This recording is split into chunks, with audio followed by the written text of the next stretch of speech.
Cricket ಸ್ಟೇಡಿಯಂನಲ್ಲಿ 35,000 ಜನ ಕೂತ್ಕೊಳ್ತಕ್ಕಂಥ ಆಸನ ಇರ್ತಕ್ಕಂಥದ್ದು. ಕ್ರಿಕೆಟ್ ಸ್ಟೇಡಿಯಂನಲ್ಲಿ, ಚಿನ್ನಸ್ವಾಮಿ ಕ್ರಿಕೆಟ್ ಸ್ಟೇಡಿಯಂನಲ್ಲಿ 35 ಆಸನಗಳಿರ್ತಕ್ಕಂಥ ಸ್ಟೇಡಿಯಂ ಅದು. ಆದರೆ 2-3 ಲಕ್ಷ ಜನ ಬಂದ್ಬಿಟ್ಟಿದ್ದಾರೆ. 2-3 ಲಕ್ಷ ಜನ ಬಂದಿದ್ದಾರೆ. ಮತ್ತೆ ನಿನ್ನೆ ಮ್ಯಾಚ್ ನಡೆದಿರೋದು ಸಾಯಂಕಾಲ, ನಮಗೆ ಬೆಳಿಗ್ಗೆ ಇದನ್ನು ಮಾಡಿರ್ತಕ್ಕಂಥದ್ದು ಕ್ರಿಕೆಟ್ ಅಸೋಸಿಯೇಷನ್ ಅವರು.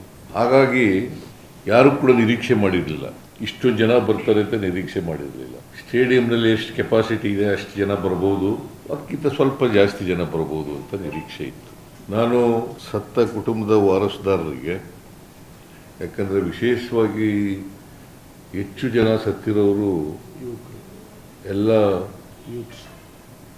ಯುವಕರೇ, ಯುವ ಜನಾಂಗದವ್ರೆ.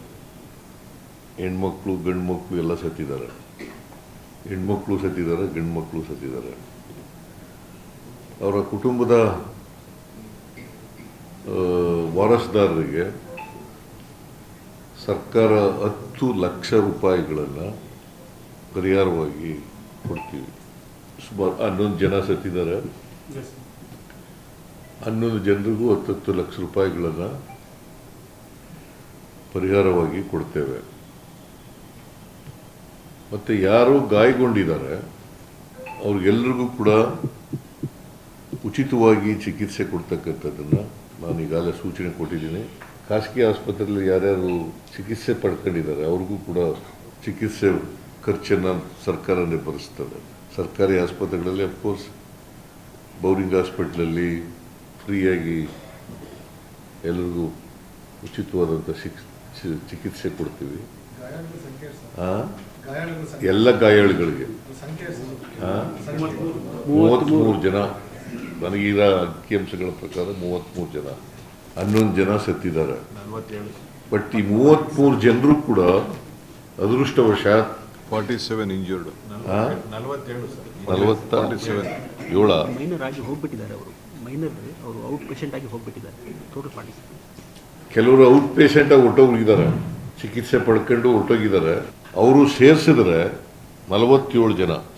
ಅವರೆಲ್ಲರೂ ಕೂಡ ಯಾರ್ಯಾರು ಇಂಜುರಿ ಆಗಿದೆ ಅವರೆಲ್ಲರೂ ಕೂಡ ನನಗೆ ಡಾಕ್ಟರ್ಗಳ ಜೊತೆ ಮಾತಾಡಿದ ಮೇಲೆ ನನಗೆ ಅವ್ರು ಹೇಳಿರೋ ಪ್ರಕಾರ they are all out of danger. ಆಮೇಲೆ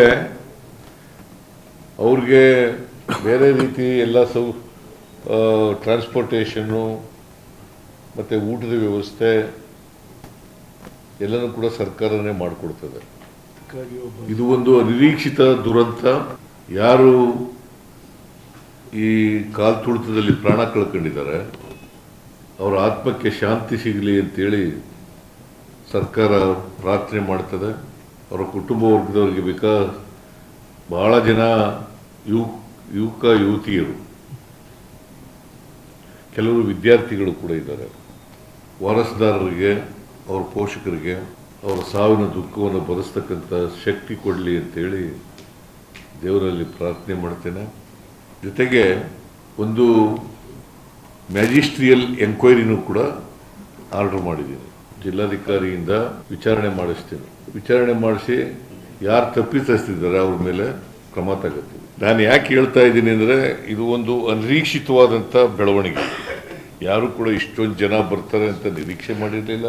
ಕ್ರಿಕೆಟ್ ಅಸೋಸಿಯೇಷನ್ ಅವರು ನಿರೀಕ್ಷೆ ಮಾಡಿರಲಿಲ್ಲ, ನಾವು ನಿರೀಕ್ಷೆ ಮಾಡಿರಲಿಲ್ಲ, ಯಾರು ಕೂಡ ನಿರೀಕ್ಷೆ ಮಾಡಿರಲಿಲ್ಲ.